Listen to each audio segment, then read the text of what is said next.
நல்லா வளைஞ்சு நிற்கிற பப்பாளி மரத்தை ஏன் பிடுங்கி போடுறேன்னு பார்க்குறீங்களா? இது ஆண் மரம்.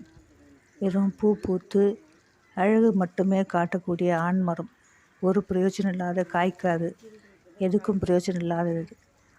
இப்படி தான் சமுதாயத்துலேயும் நிறைய ஆண்கள் உருவாகி கொண்டிருக்கிறாங்க.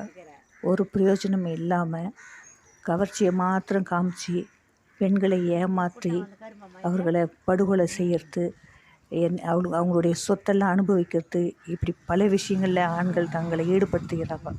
அப்படிப்பட்டவங்களை இப்போ களைய எடுக்கிற மாதிரி, பிடுங்கி போட்ட மாதிரி சமுதாயத்திலிருந்து அவங்கள பிடுங்கி எறியணும், அவங்கள களைய எடுக்கணும். அவங்களுக்கு நல்ல புத்தியை புகட்டுறதுக்காக தான் இந்த வீடியோவை நான் பதிவு பண்ணுறேன். நன்றி.